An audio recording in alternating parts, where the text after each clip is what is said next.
On the outskirts of a small town, there was an old house surrounded by a dense forest. The Smith family lived in this house. Mr. and Mrs. Smith were busy people and often went to work late. That's why their 16-year-old son, Jake, was often left home alone. But what started like an ordinary evening soon turned into a nightmare. One evening, when Jake's parents left for their business, he felt a strange feeling of anxiety. The air seemed filled with unusual tension, and the forest outside the window looked gloomy and threatening. Jake decided to ignore his restless feelings and went to bed. At night, when everyone in the house fell asleep, Jake suddenly woke up from strange sounds coming from the forest. These were steps, but unusually heavy and unnatural. Jake tried to take it for his imagination and fall asleep again, but the anxiety did not leave him. The next morning, Jake found strange traces around the house, dirty palm prints on the windows and doors. He tried to consider them, but could not determine who or what left these marks. This only increased his sense of anxiety. Every day, Jake felt that the invisible threat was getting closer and closer. He began to close and lock every door and window in the house, hoping that it would help him feel safer. One day, on his way home from school, Jake heard footsteps following him from the forest. He stopped and looked around, but didn't see anyone. Fear made him speed up, but the sounds continued to haunt him like ghosts from the past. On his birthday, Jake received strange anonymous messages on his phone. They said that someone was watching him and knew all his secrets. Jake began to feel that his life was turning into a nightmare. One evening, when Jake's parents were at work, he heard the sound of broken glass. He realized that someone had invaded their house. His heart beat harder when he realized that his fears had become a reality. Jake resolutely climbed the stairs to check the source of the noise. In deep darkness, he met the gaze of his pursuer. It was a man with crazy eyes and a knife in his hand. Jake had to fight for his life in a fight in the dark. When the parents returned home, they found Jake sitting in the corner of the room, exhausted and scared. He told them about the uninvited guest and how he had to fight for his life. But none of them believed his story. After that incident, nothing was found, neither the trace of the attacker nor the evidence of his penetration. Jake began to doubt whether it really happened or whether it was just a product of his imagination. But his fears did not subside. Since then, Jake has begun to receive anonymous threatening letters. They said that the one who broke into their house would come back to finish what they started. Jake felt that his life was in danger. Jake started looking for answers to his questions. He studied the history of his house, questioned his neighbors, and even asked the local police for help. But all his efforts did not lead to anything. Soon, Jake began to suspect everyone around him. He began to think that his friends or even his own parents might have been involved in this mysterious incident. He felt lonely and intimidated. Fear and anxiety began to take over Jake more and more. He began to see and hear strange things, doubt his common sense, and often wake up at night in a cold sweat. His reality began to collapse. Jake understood that he was left alone against an invisible enemy who could also be anywhere and any time. He felt defenseless and hopeless. It seemed to him that there was no way out of this nightmarish situation. But Jake decided that he wouldn't give up without a fight. He decided to use all his strength and resources to find the villain and protect his home and his family. After all, he was the only one who could and should stop this madman. Jake started his own investigation. He monitored every suspicious sign, collected evidence, and analyzed the data. He was preparing for a fight, which, according to his premonitions, would inevitably come. Jake continued to immerse himself in his world of illusions and fears.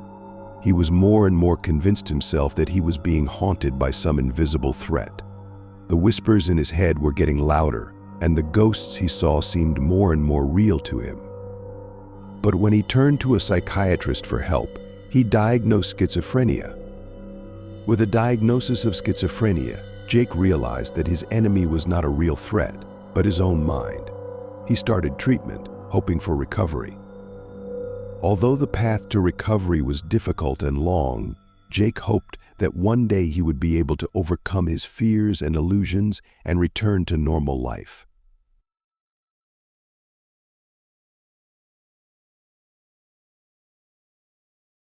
My husband disappeared 6 months ago.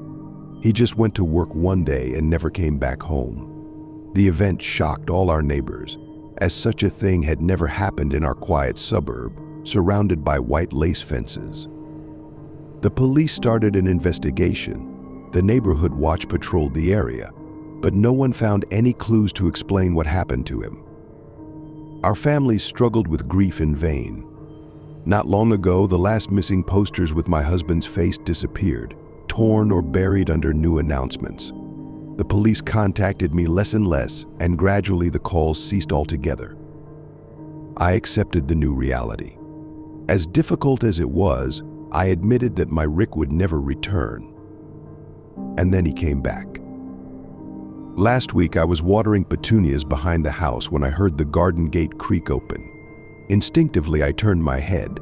It was him, exactly the same as on the day he disappeared.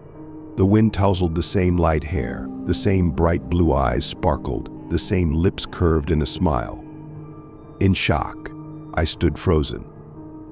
We mourned him for so long, yet here he was, standing in the garden, as if he had just stepped out for a moment to get some milk.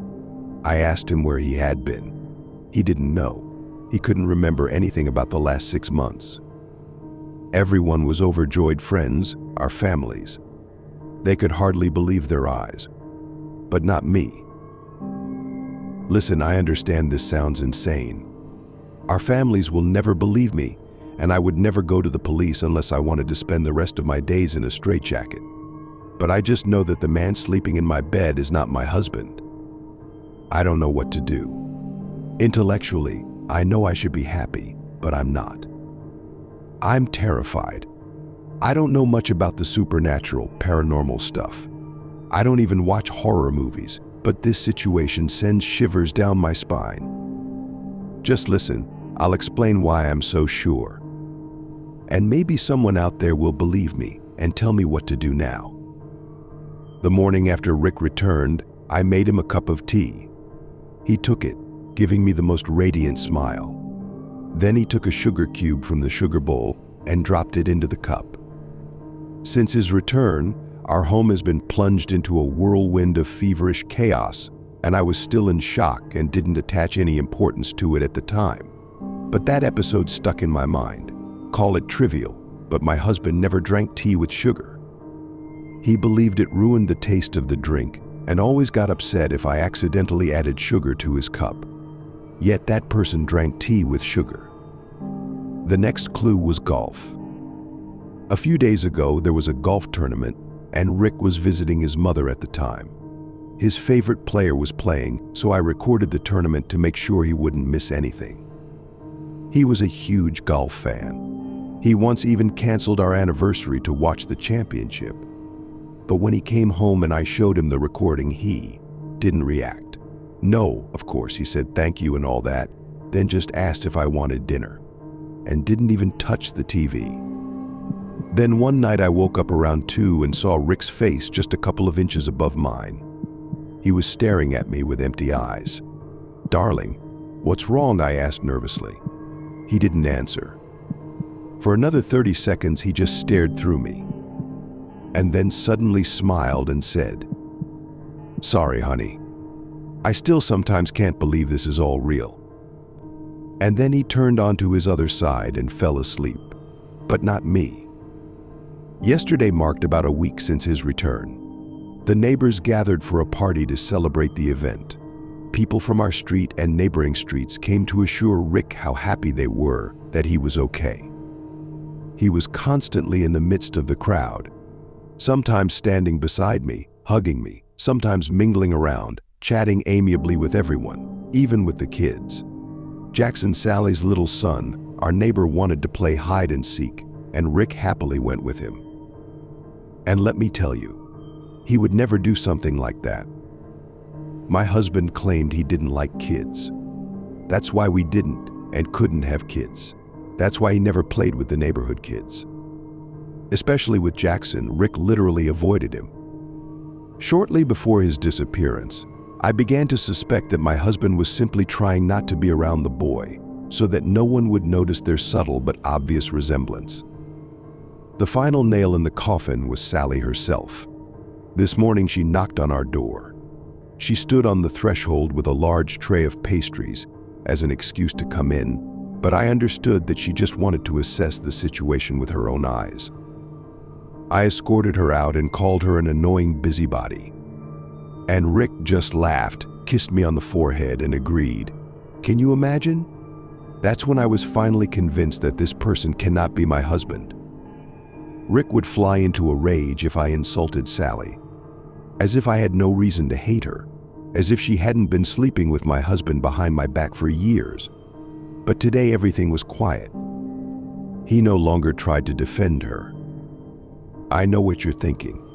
It's entirely possible that he had an accident, hit his head, and the memories simply got erased, maybe even altering his personality.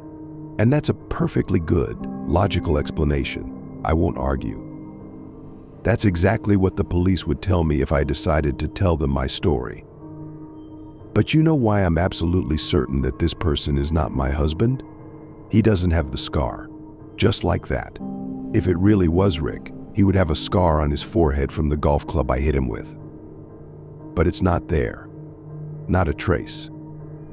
Honestly, I'm ready to dig up my petunias tonight just to make sure his body is still there. I have no idea who I'm sharing a bed with, but it's definitely not my husband.